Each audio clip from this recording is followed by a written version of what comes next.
Sejam todos muito bem-vindos a mais um vídeo de iceberg aqui no canal. Hoje vamos explorar o iceberg dos piratas. Pirataria é quando um grupo se junta e usa um barco para saquear áreas costeiras em busca de tesouros valiosos. Os piratas e a pirataria são temas que aparecem bastante na cultura pop, como em filmes, séries e jogos, onde muitos clichês e estereótipos foram criados. No entanto, nem tudo isso reflete a realidade dos piratas históricos, que vamos conhecer melhor nesse iceberg que eu mesmo criei. E eu vou deixar a imagem original aí embaixo nos comentários. Esse iceberg lista tanto piratas famosos quanto fatos obscuros e lendas sobre o tema. Mas sem mais delongas, vamos navegar pelo estranho iceberg dos piratas.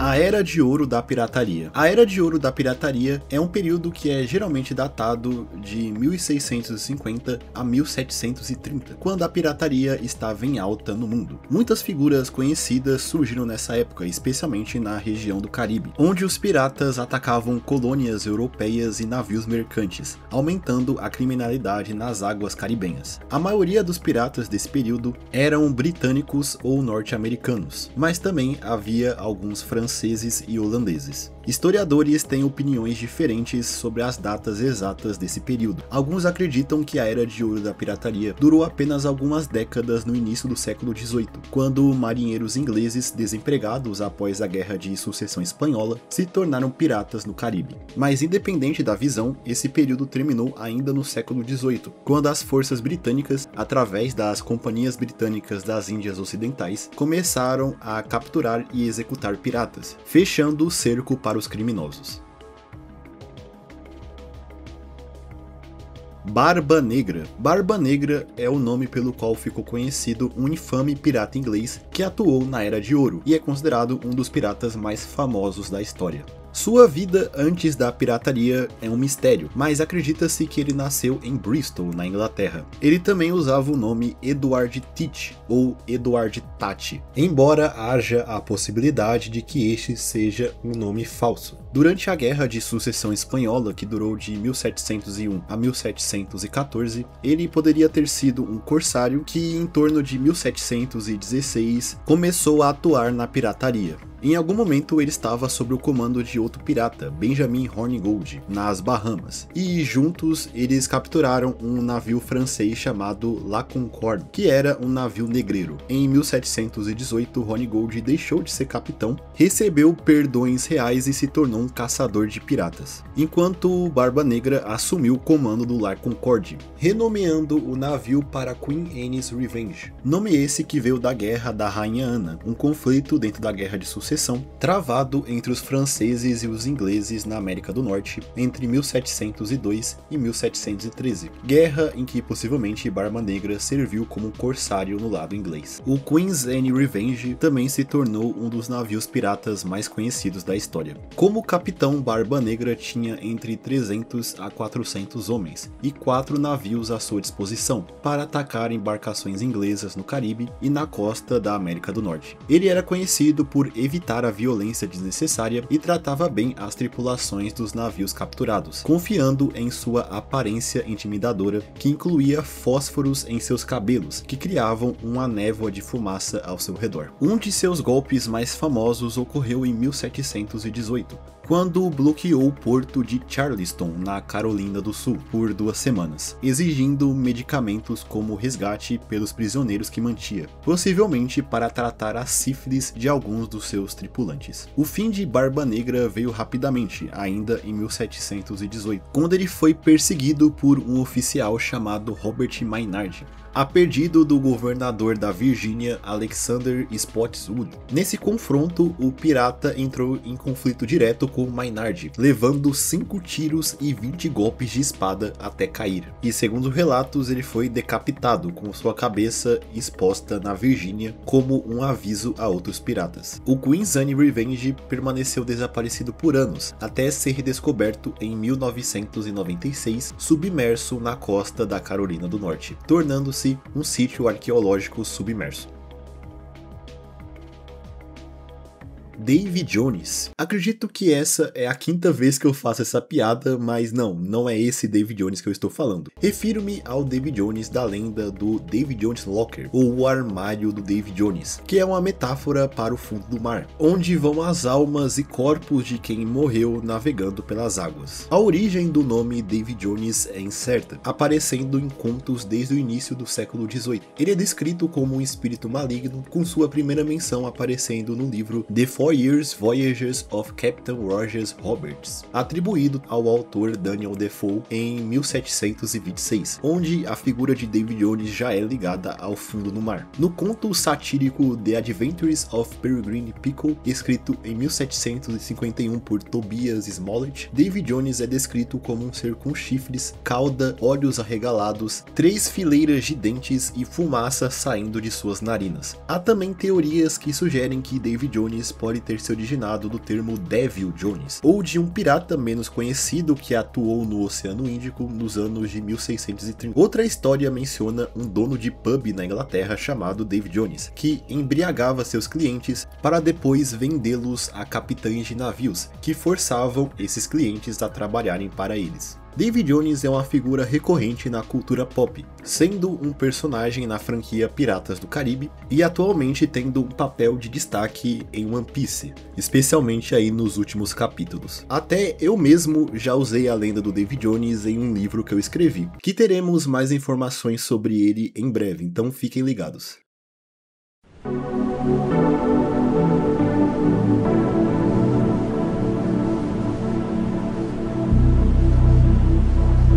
Os piratas da Somália. Um dos casos mais conhecidos de pirataria moderna é o dos piratas da Somália, que atuam principalmente na costa do país, no Golfo de Aden, próximo à Península Arábica. A Somália é um dos países mais conturbados do mundo, estando em uma guerra civil desde os anos 80, sendo assim um dos países mais pobres do mundo, ocupando a penúltima posição no ranking global, apenas acima do Sudão do Sul. A pirataria na Somália começou a ganhar força em 1991, após o colapso do governo nacional, e se tornou ainda mais proeminente entre 2008 a 2012. Esses piratas sequestravam embarcações estrangeiras que navegavam pelo Golfo de Aden, exigindo pagamento pelo resgate. Alguns deles alegavam estar protegendo as áreas do Golfo contra a pesca ilegal estrangeira. A atuação desses piratas diminuiu a partir de 2012, devido à presença da OTAN na região, que realizou patrulhas marítimas até 2016, fazendo com que a classificação de zona de alto risco fosse retirada em 2023. Um dos filmes mais conhecidos que aborda a pirataria na Somália é o Capitão Phillips, de 2014, que retrata a história real de um grupo de piratas que sequestrou um navio cargueiro do comerciante americano Richard Phillips em 2009.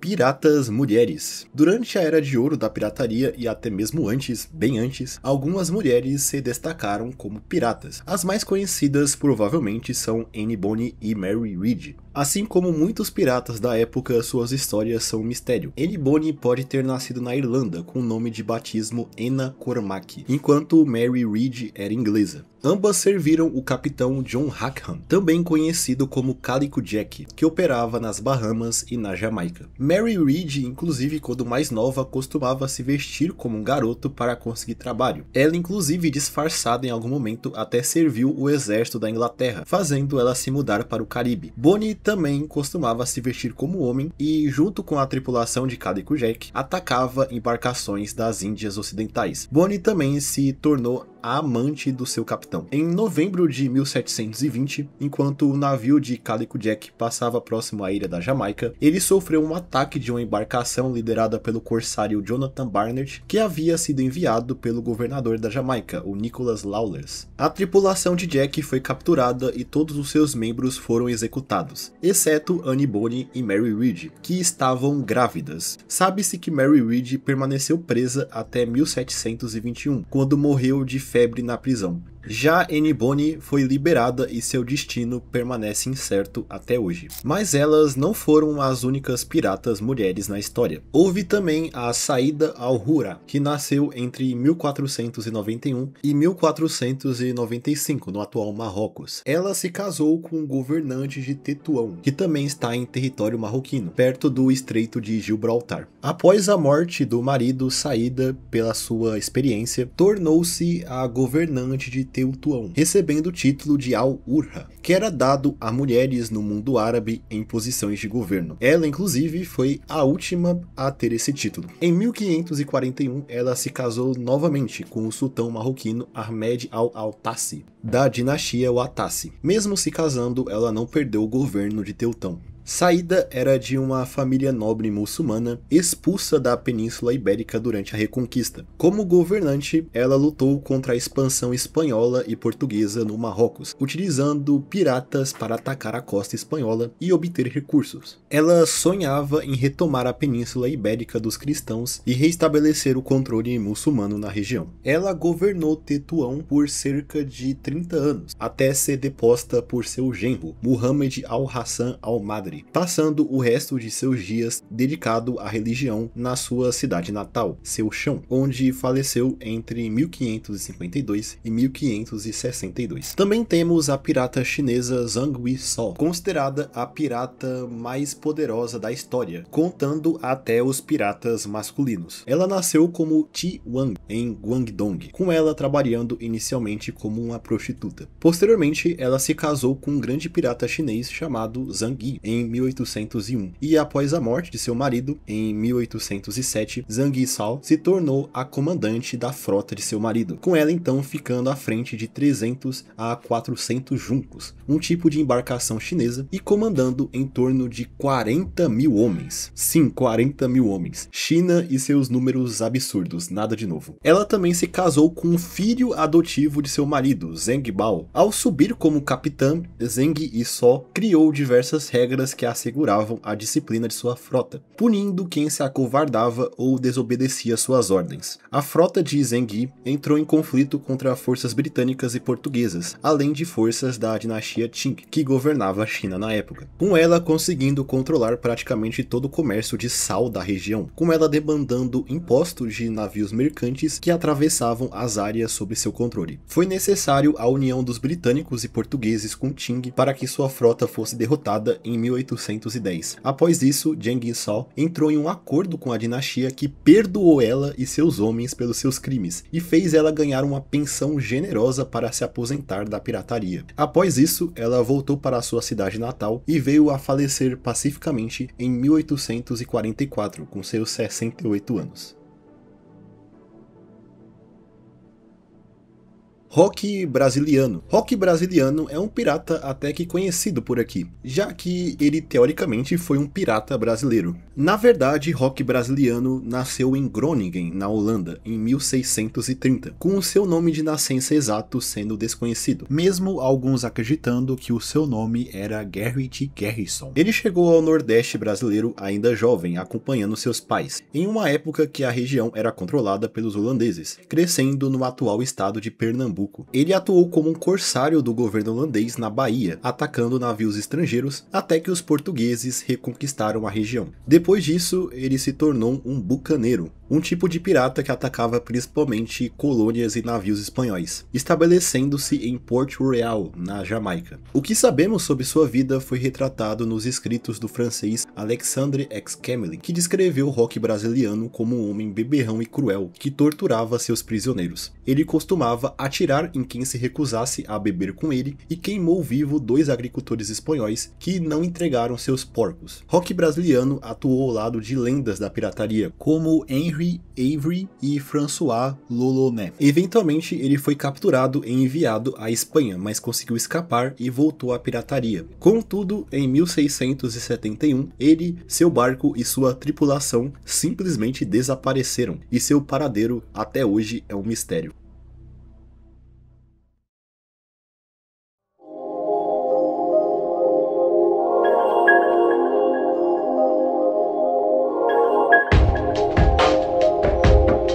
Yokou. Yokou ou Wako é o nome dado a piratas japoneses que atacaram a costa da China e da Coreia entre os séculos 13 e 17. Inicialmente, o termo referia-se apenas aos piratas japoneses, mas depois passou a incluir grupos mistos e multiétnicos, que também tinham piratas chineses. O termo Yokou pode ser traduzido como piratas anões, uma forma pejorativa usada para se referir aos piratas japoneses. Muitos desses piratas vinham das ilhas japonesas próximas à península coreana, como Tsushima e Iki, que foram invadidas pelos mongóis no século 13. Além de atacar a China e a Coreia, os Yokou também saqueavam áreas do Mar do Sul da China, chegando até mesmo às Filipinas, onde no século 16 fundaram cidades-estados como Aparri, no norte do arquipélago. Lá eles entraram em conflito com as forças espanholas nas batalhas de Cagayam, em 1582. Os Yokou começaram a desaparecer após o fortalecimento das potências marítimas da China, da Coreia e do próprio Japão, que iniciaram repressões contra esses piratas.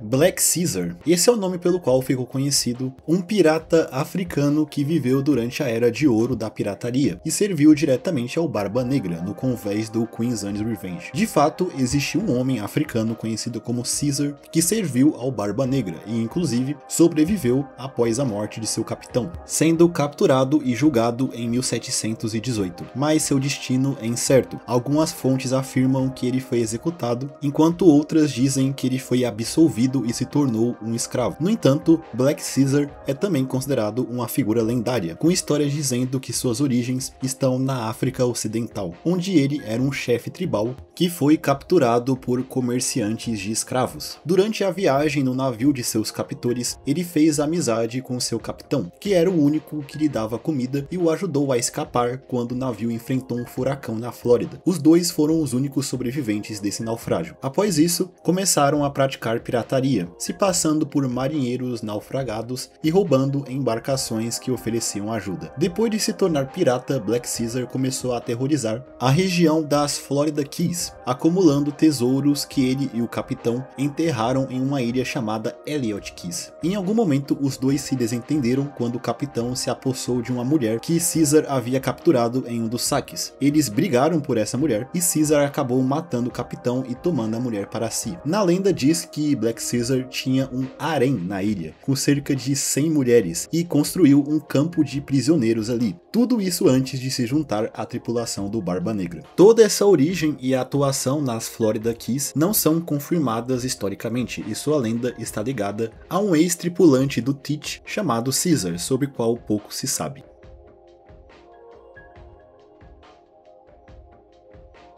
Os primeiros piratas. Essa é uma pergunta um pouco difícil de responder, porém muitos consideram os povos do mar como um dos exemplos mais antigos de pirataria. Os povos do mar eram uma confederação de povos de origem incerta que atacaram as costas de nações do Mediterrâneo, como o Egito, por volta de 1200 a.C., durante o colapso da Idade do Bronze. É claro que atos de pirataria podem ter ocorrido desde que os barcos foram inventados, e se acredita que o Mediterrâneo foi atormentado por piratas desde os primórdios da história, com povos de forte presença marítima como os etruscos, frequentemente associados a histórias de piratas. Outro exemplo de pirataria antiga é o almirante grego Dionísio de Focéia, originário da região da Jônia, na atual Turquia. Ele atuou como almirante no século V a.C., durante as guerras persas, comandando a frota jônica na Batalha de Lade, em 494 AC. Apesar de ter uma força capaz, seus homens enfrentavam baixa moral e exaustão, levando muitos a se recusarem a lutar contra os persas. Essa falta de moral resultou em sua derrota na batalha. Dionísio então se retirou para o Chipre e começou a se envolver em atividades piratas, entrando em conflito contra os fenícios e etruscos, tornando-se um dos piratas mais antigos documentados. Inclusive, sua liderança nessa batalha foi registrada pelo historiador Heródoto.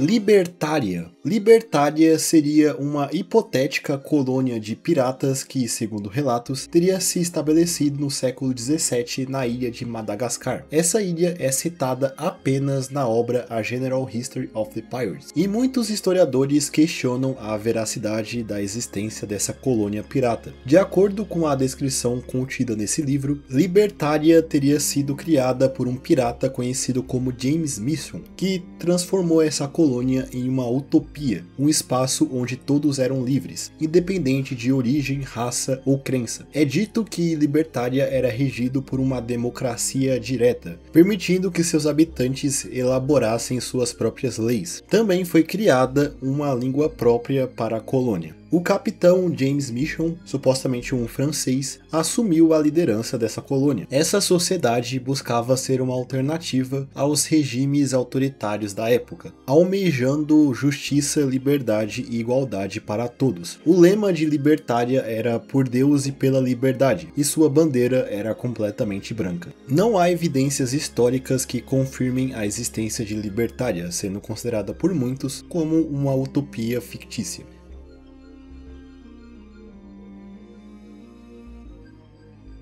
Teuta de Ilíria. E continuando a explorar histórias dos piratas da antiguidade, encontramos Teuta, que foi rainha da tribo de Ardiaei. Ela ascendeu ao trono após a morte de seu marido Agron, em 231 AC. A tribo de Ardiaei era um dos povos que habitavam a região da Ilíria, uma área costeira dos Balcãs, que é banhada pelo mar Adriático. Essa tribo dominava principalmente terras que hoje pertencem à Albânia. Após se tornar rainha de Ardiaei, Teuta deu continuidade à expansão de seus domínios pela Ilíria, e ela se destacou por apoiar a pirataria ilíria no mar Adriático. Durante seu reinado, a pirataria tornou-se um instrumento da política estatal, utilizada para assediar inimigos, financiar o reino através de saques e afirmar domínio sobre o mar Adriático, incentivando esses piratas a fazerem ataques a quaisquer navios ou cidades costeiras, o que expandiu o poder de seu reino. Os comerciantes de várias regiões sofreram pesadas perdas, o que aumentou as tensões com a República Romana, que se ressentia com a pirataria ilíria. Lembrando que a Península Italiana também é banhada pelo mar Adriático. Assim, eles usaram como justificativa o suposto assassinato de um embaixador romano por piratas a serviço de Teuta para exigir reparações e o fim da pirataria, pedido que foi negado pela rainha, que alegou que a pirataria era um costume da Ilíria, uma prática adotada pelo povo da região para sobreviver. Essa postura foi vista como um desafio à autoridade romana, levando Roma a declarar a Primeira Guerra Ilíria, da qual saiu vitoriosa em 228 AC, fazendo com que Teuta perdesse grande parte de seus territórios, limitando-se a uma área ao norte da cidade de Lisso, atual Leze, na Albânia, e sendo obrigada a pagar tributos a Roma. Sobre essas novas condições, Teuta decidiu abdicar do seu trono em 227 AC, e sua vida após a abdicação permanece envolta em mistério, incluindo a data de sua morte. Apesar disso, ela deixou um legado como uma monarca que utilizou a pirataria para conquistar poder político, sendo lembrada como uma mulher que desafiou Roma. 。Piratas cilícios. Ainda explorando a relação de Roma com os piratas, temos os piratas cilícios, que atuaram no mar Mediterrâneo a partir do século II a.C. Esses piratas operavam a partir da Cilícia, uma região no sudeste da atual Turquia. O surgimento dos piratas cilícios está ligado ao enfraquecimento do Império Seleucida e do Egito, que deixou um vácuo de poder no mar Mediterrâneo. Eles provocaram grande instabilidade na região, saqueando navios e cidades costeiras. A atividade econômica dos piratas incluía o comércio de escravos, que eram vendidos para a elite romana, que os utilizavam em plantações na Península Italiana. Os piratas cilícios capturavam muitos desses escravos durante seus ataques, tendo como alvo navios mercantes que transportavam trigo egípcio para Roma, capturando as tripulações e as vendendo como escravas, com a ilha de Delos na Grécia tornando-se um importante mercado de escravos. Com o passar das décadas, o poderio desses piratas cresceu e eles se tornaram uma ameaça cada vez mais significativa para Roma, atacando cidades próximas à capital e forçando a República a tentar reprimir suas ações. A primeira campanha contra os piratas foi promovida pelo político Marco Antônio Crético, pai do Marco Antônio mais conhecido, que se destacou na Guerra Civil Romana e teve um romance com Cleópatra. Essa campanha ocorreu em 102 AC e conseguiu destruir algumas frotas, porém os piratas conseguiram se reorganizar. Outra campanha foi realizada entre 78 e 74 AC, liderada pelo político e general Públio Servilio Vácia Isáurico, que também foi cônsul da República. Sua campanha igualmente destruiu frotas piratas, mas eles continuaram a se manter resilientes. Durante esse período, os piratas cilícios sequestraram ninguém menos que o Júlio César, antes dele ascender como líder de Roma. O sequestro ocorreu em 75 AC, enquanto Júlio César viajava para a ilha de Rhodes para estudar oratória, quando ele tinha apenas 25 anos. Os piratas exigiam um resgate de 480 mil sestércios, uma moeda usada na Roma Antiga. Júlio César ficou ofendido com o valor, acreditando que ele valia mais do que isso, e ordenou que os piratas aumentassem o resgate para 1.200.000 sestércios. Júlio César ainda ofendia os piratas, os chamando de bárbaros analfabetos, e os ameaçava dizendo que quando fosse libertado, ele iria crucificar todos eles, algo que os piratas levaram como uma piada. Mas quando o resgate foi pago e César libertado, ele caçou os piratas com um pequeno exército, os crucificando como ele havia prometido. O fim da pirataria cilícia só ocorreu na terceira campanha, promovida pelo cônsul romano Pompeu entre 67 e 66 AC, que conseguiu remover permanentemente os piratas cilícios do Mediterrâneo.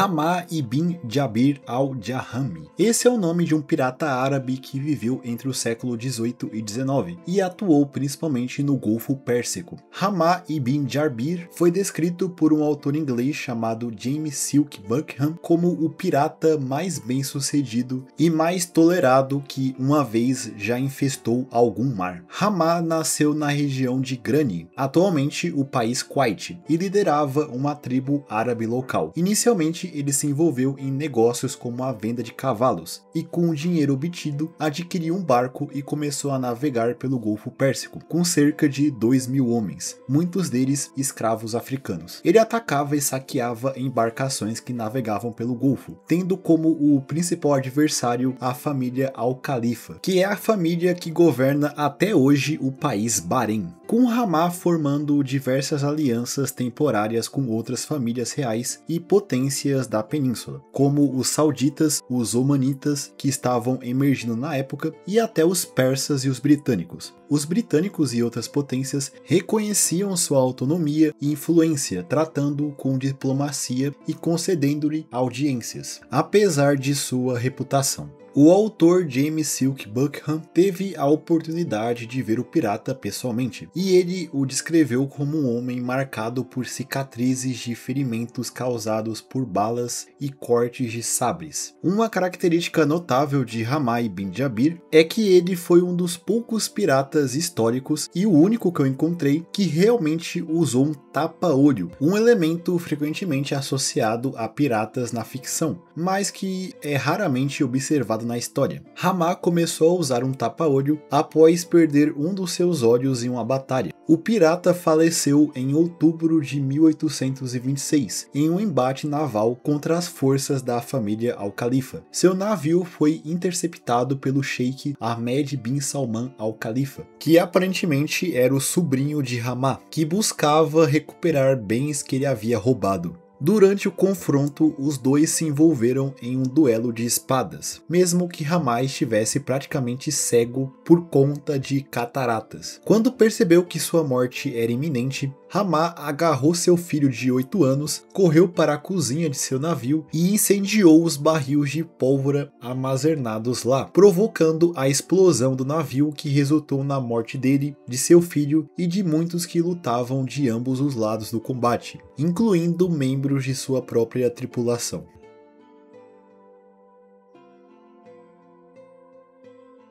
Albert Hicks. Albert W. Hicks foi um criminoso americano nascido em 1820 em Foster, Rhode Island. Ele começou a se envolver no mundo do crime a partir dos 15 anos de idade, com ele em algum momento sendo preso acusado de roubar uma bagagem em uma estação de trem e conseguindo fugir da prisão 2 vezes. Após ser solto em definitivo, ele, segundo o seu próprio relato, se envolveu em assassinatos, motins e roubos, provocando revoltas em navios mercantes, além de cometer roubos em terra firme, atuando em campos de ouro na Califórnia, América do Sul e México. Acredita-se que ele tenha matado nesse período centenas de pessoas, utilizando o dinheiro que conseguia em seus crimes para gastar com mulheres, bebidas e roupas caras. Ele se estabeleceu em Nova York em 1860 aos 40 anos, conseguindo se casar com uma mulher que desconhecia seu passado criminoso e que já tinha um filho de uma relação anterior.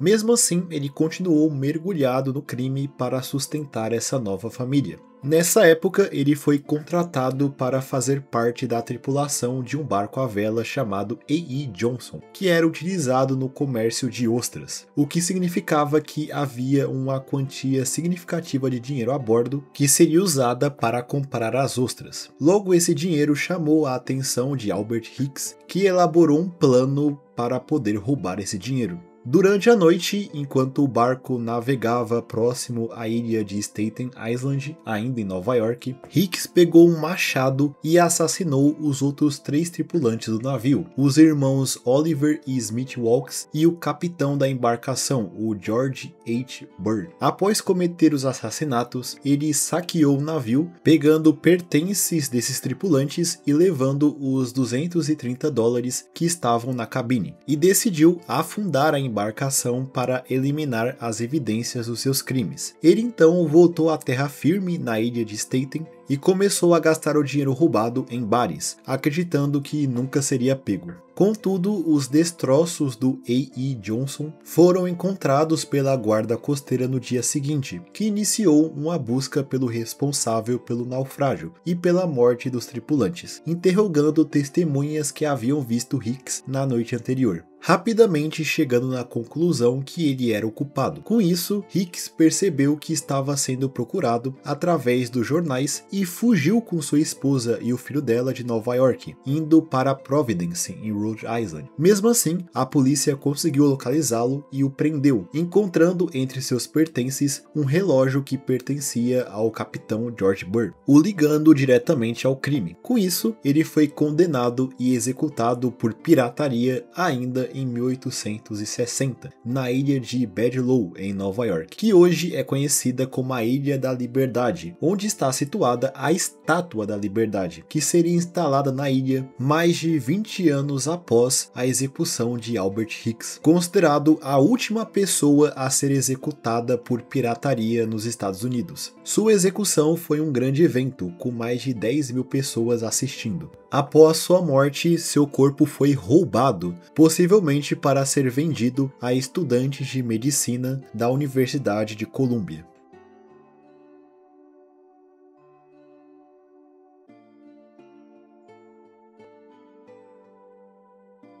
Zulmiro. E para encerrar o iceberg, retornamos ao Brasil para explorar outro pirata que é considerado um pirata brasileiro. Sim, rock brasiliano não foi o único a ter laços com o Brasil ao longo da história. Há um caso intrigante envolvendo um pirata nascido na cidade de Cork, na Irlanda, enquanto a Irlanda ainda fazia parte da Inglaterra, que se chamava Francis Hodder. Ele era um aristocrata que serviu na Marinha Britânica, mas após assassinar um oficial, viu-se forçado a desertar para escapar da pena de morte, unindo-se a um grupo de piratas e adotando o nome Zulmiro, alegando ser um pirata grego. Sua trajetória como pirata se concentrou no Atlântico Sul, onde participou do saque da Catedral de Lima, no Peru, em 1821. Junto a outros piratas, Zulmiro teria supostamente enterrado esse tesouro na ilha de Trindade, localizada no litoral do Espírito Santo. Esse tesouro nunca foi encontrado e é considerado por alguns como uma lenda. Após esse episódio, Zulmiro foi capturado pelos ingleses sob o comando de um antigo amigo da época da Marinha, conhecido como Keppel. Para não condenar seu velho amigo à morte, ele simulou a fuga de Zulmiro na costa brasileira, sob a condição de que este abandonasse a pirataria e se exilasse no interior do continente.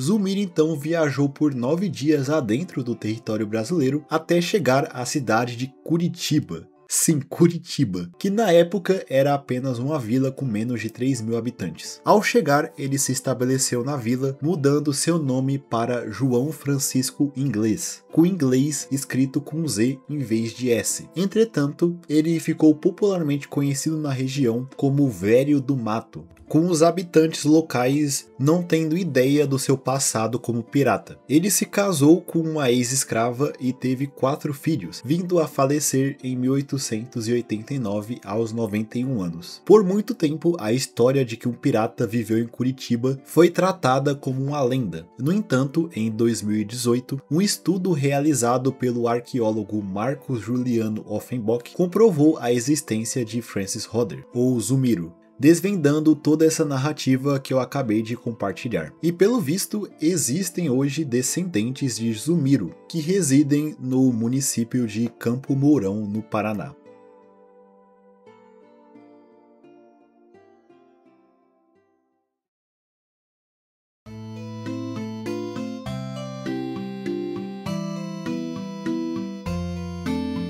Então eu acho que é isso. Esse foi o iceberg dos piratas. Eu espero que vocês tenham gostado do vídeo. Se sim, não se esqueçam de comentar aí embaixo, deixar o seu like e se inscrever no canal para mais vídeos como esse no futuro. E no mais é isso, eu espero todos vocês em um próximo vídeo. Até mais!